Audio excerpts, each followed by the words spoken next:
We've rarely seen a team score like this. The San Antonio Spurs introduced the NBA to a style of offense that will be prominent for the years to come. Even in today's league, we can still see their influence. They broke records, they had some incredible moments, but also some heartbreaking defeats.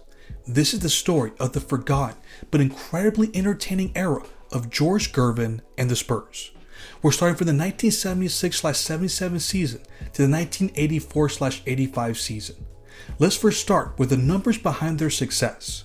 During this span, they had 3 50-win seasons. They reached the conference finals 3 times. They led the league in scoring in 1977, 1979, and 1980. Their best offensive season came in the 1983-84 season. They averaged 120.3 points per game. They are only one of 33 teams to average over 120 points. But that's not the most impressive part.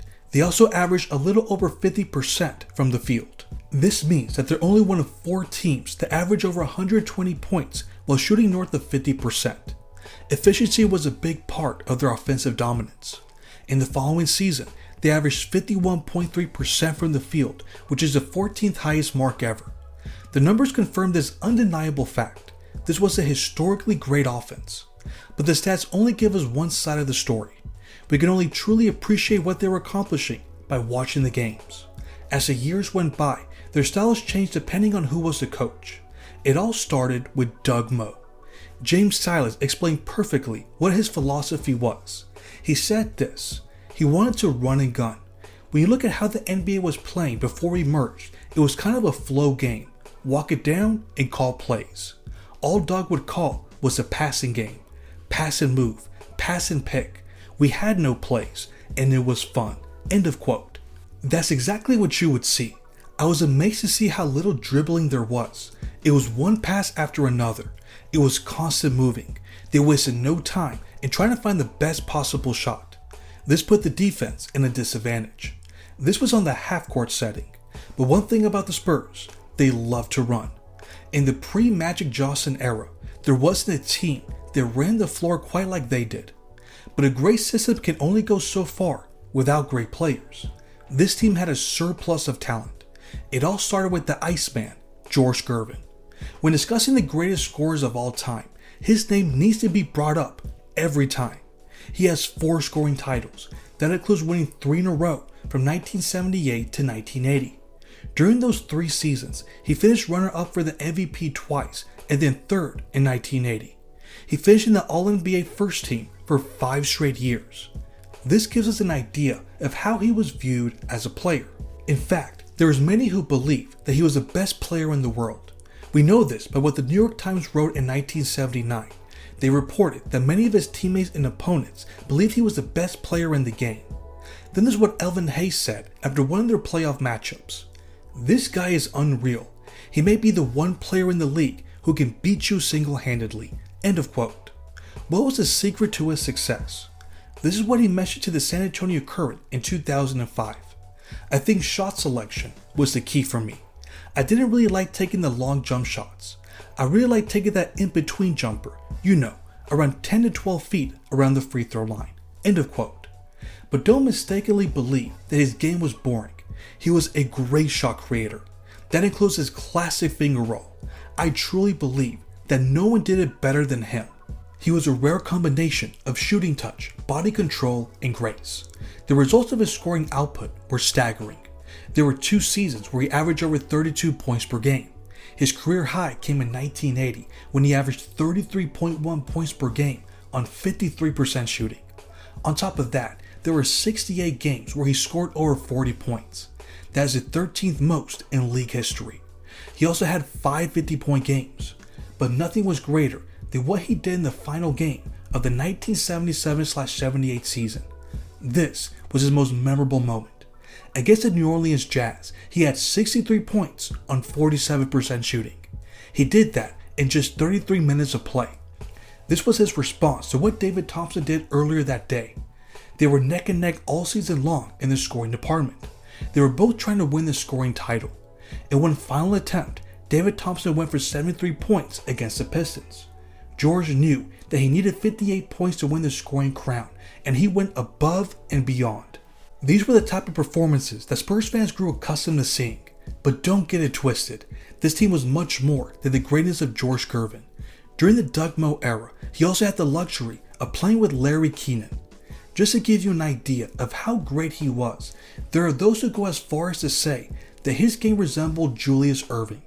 He was a 2-time All-Star in the NBA and a 3-time All-Star in the ABA. This was someone who could excel in every facet of the game. He could crash the glass, score in the post, run the floor, and he was very lethal in the passing lanes. During his time with the Spurs, he posted over 20 rebounds 5 times. He scored 51 points against the Pistons. He recorded 11 assists against the Clippers, and against the Kansas City Kings, he had 11 steals in their 1976 matchup. That is tied for the most steals in league history. This was an incredibly talented player. Then we have valuable role players such as Billy Pultz. His prime came when he was playing in the ABA. He made 4 straight All-Star appearances and he led the league in blocks in 1976. But from 1977 to 1979, there was a case to be made that he was a top 10 center in the NBA. He was perfect for this offense because he was equally as effective on scoring on the post and in the mid-range. He was also a solid screen setter and a very underrated passer. Don't let his looks fool you, he was a well-respected big man. Spurs fans also value the contributions that Mike Gale, Louis Dampier, and Mark Olberding gave. But this next player that we're going to mention provokes a lot of mixed emotions. That player is James Silas. In the ABA, the star for the Spurs was not Gervin, it was this guy. In fact, in the 1975-76 season, he finished runner-up for the ABA MVP. He was an incredibly talented and athletic scoring point guard. Stan Alvig once made the observation that he was a 6'3" guy who was jumping over people.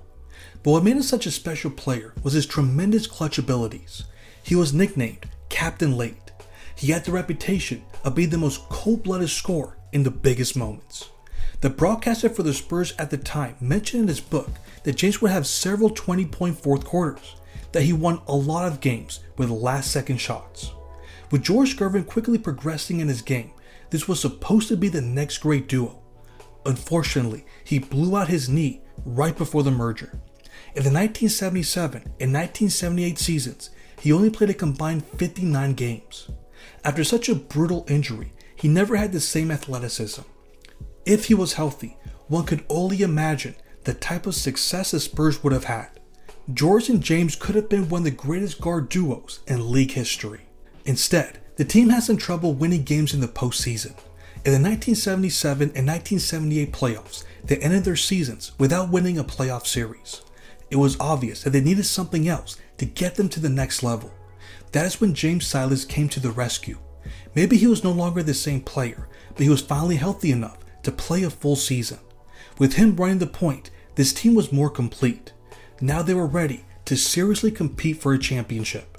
They finished with the second best record in the Eastern Conference. Their first playoff opponent was against Dr. J in the Philadelphia 76ers. This was an amazing battle between two of the best individual talents in the game. George averaged 26.1 points per game on 55% shooting, while Julius averaged 26 points per game on 54% shooting for the series. All the stars came to play. It all came down to Game 7 in San Antonio. At first, it was all the Spurs. They led by as many as 18 points in the second quarter. However, they lost the lead in the fourth quarter. The Sixers came all the way back. In the end, the Spurs were able to pull away with a victory. They won by 3 points. Credit goes to Larry Kenon, who had 18 of his 27 points in the second half. Mike Green also had 9 points in the fourth quarter. And the Iceman was cool under pressure. He had 33 points on 52% shooting, 12 rebounds, 5 assists, and 2 steals. Their next battle was against the defending champions, the Washington Bullets. This was a battle between two of the 3 highest scoring teams in the league. At first, Washington couldn't keep up. They stole home court advantage in Game 1 by defeating the Bullets by 21 points. Once they went back to San Antonio, it seemed like the series was over. In Game 4, George had a marvelous performance. He had 42 points on 61% shooting. This gave the Spurs a 3-1 series lead.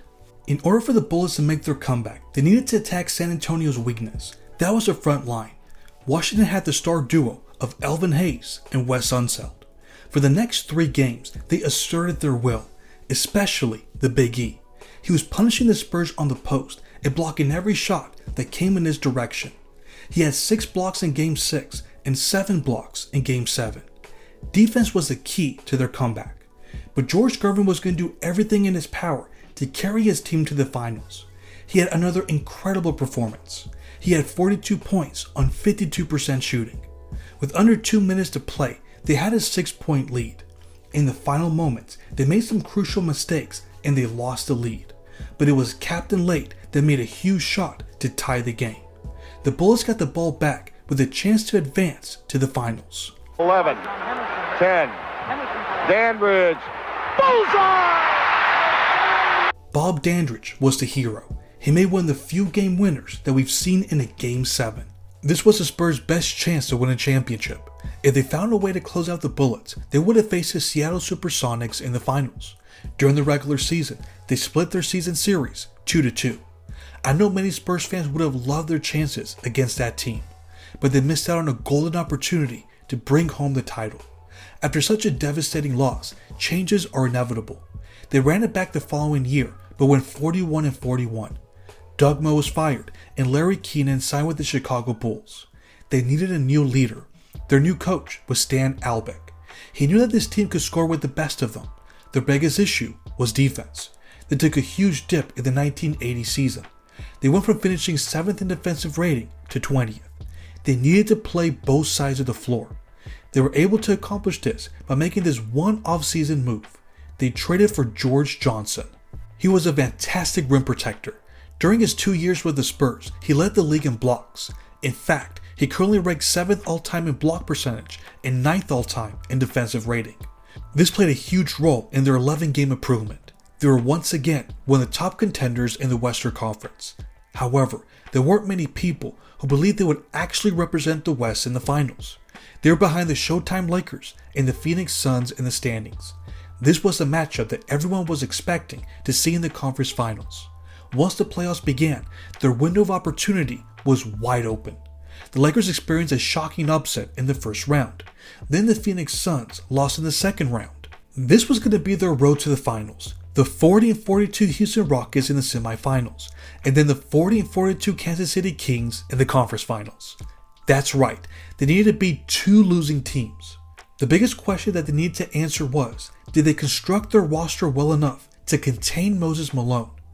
As the series progressed, it was clear that there was very little they could do to stop him. That was apparent in Game 3. He had 41 points on nearly 70% shooting and 15 rebounds. He was a matchup nightmare. Behind his dominant performances, the Rockets had a 3-2 series lead. With their backs against the wall, they used a balanced scoring attack to survive Game 6 on the road. They won by 5 points. Now they were back at home. The game plan was simple. Let anyone but Moses beat you. And they executed their game plan to perfection. He was held to 21 points on 32% shooting. Thanks to their defensive efforts, they had a comfortable 9-point lead at halftime. What they weren't expecting was Calvin Murphy having the game of his life. He caught fire and he was making some of the most difficult shots. It was one of the greatest scoring games that you'll ever see in a Game 7 while playing on the road. He finished with 42 points on 68% shooting. On the other side, George Gervin could not get the ball to go down. He only finished with 21 points on 36% shooting. In the end, they lost the game by 5 points. They couldn't have asked for a better path to the finals. But just like in 1979, they couldn't make enough plays down the stretch in a Game 7. If we're gonna be fair, they were truly missing a player like Larry Keenan. Too much pressure was put on George to produce as he didn't have enough shot creators. This was something that needed to be addressed if they wanted to take the next step. In the middle of the 1981-82 season, they made an important acquisition that would give this team a whole new dynamic. They traded for Mike Mitchell. This was one of the most underrated bucket getters of the 80s. He was an all-star for the Cleveland Cavaliers in 1981. His mid-range game was automatic, and he was very skilled in the post. During his time with the Cavs, he had experience playing alongside another high-volume scorer, World B. Free. This allowed him to form great chemistry with George. On top of that, there was another important piece of this roster that brought everything together. After trading away James Silas, they decided to let the young Johnny Moore take over the offense. He was a true point guard. He was one of the best ball distributors in the early 80s. In his first season as a starter, he led the league in assists. He was very quick, crafty, and rarely made any mistakes with the ball. He knew his place in the offense, but he was indeed a scoring threat when called upon. With all this new talent, they were ready to make some noise in the playoffs. In the semifinals, they were going to face Gus Williams and the Seattle Supersonics. For this series, the Spurs made so many clutch plays. In Game 1, the game was tied in the final moments.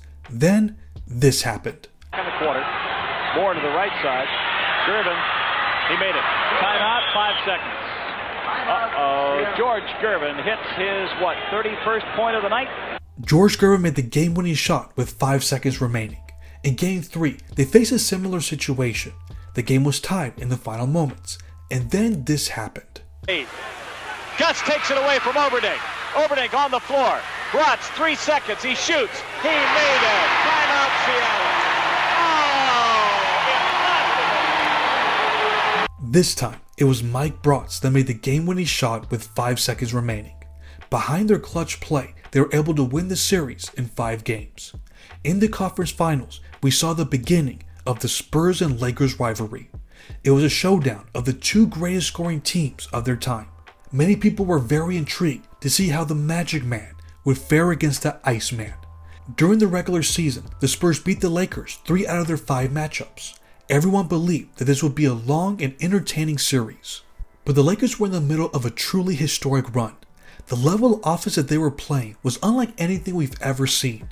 Magic, Kareem, Bob McAdoo, Norm Nixon, and Jamal Wilkes were all playing at the highest level.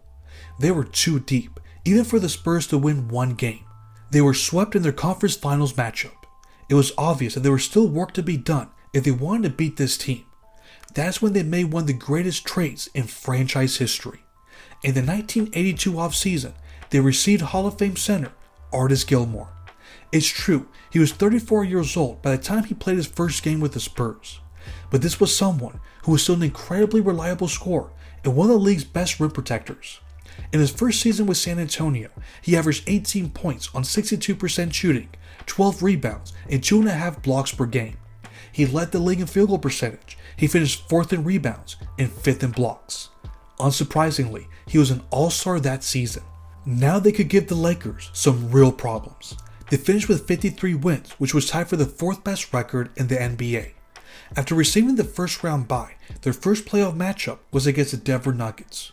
In Game 1, they made some more offensive history. They scored 152 points.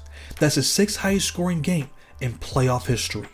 Mike Mitchell, Johnny Moore, and Gene Banks all scored over 20 points. Then there was George Gervin.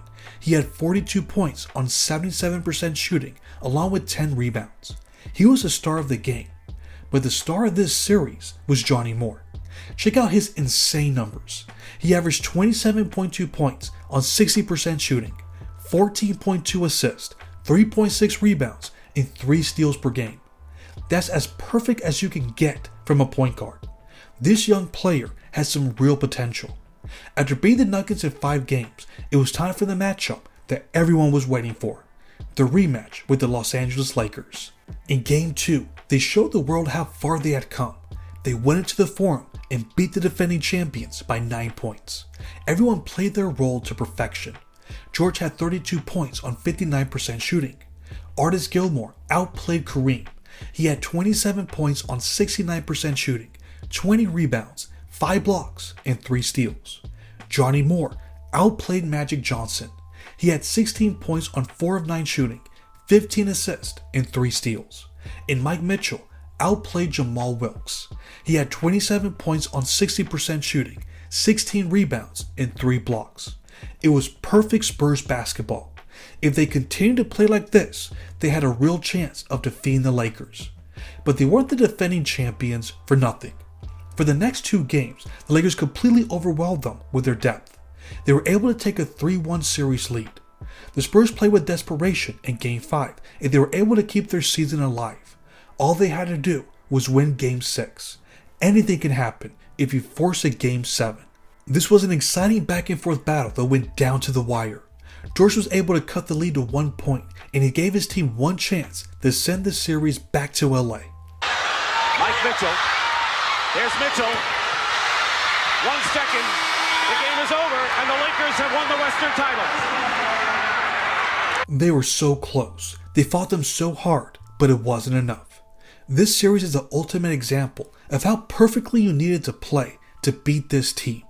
Kareem turned back the clock and gave Artis Gilmore the business. He averaged 26.3 points on 54% shooting, 7.5 rebounds, and 3.5 blocks per game. Norm Nixon and Jamal Wilkes both averaged over 20 points per game while shooting north of 50%. And Magic Johnson averaged a triple-double. He averaged 17.5 points on 52% shooting, 14 assists, 10.5 rebounds, and 2.2 steals per game. It just wasn't fair. As it turned out, this would be George Gervin's last chance of reaching the finals. As great of a talent as he was, as great as that team was, they blew some major opportunities to reach the NBA's biggest stage. 1979 was their best chance of winning the title. In 1981, they could have had a classic final series with Larry Bird and the Boston Celtics. In the following 2 seasons, age and injuries caught up with them. They missed the playoffs in 1984, and they finished with a 41-41 record in 1985. They lost in the first round to the Denver Nuggets, and that was the official end to the George Gervin era of the Spurs. He got traded to the Chicago Bulls. He only played 1 season there before retiring. Although they weren't able to win the big one, basketball fans and former players still talk fondly about this team. They played an exciting brand of basketball, and they gave some of the greatest players of all time major problems. What were your favorite memories of this team? What do you think was the biggest reason why they could never win the title? Let me know in the comments. Thanks for watching.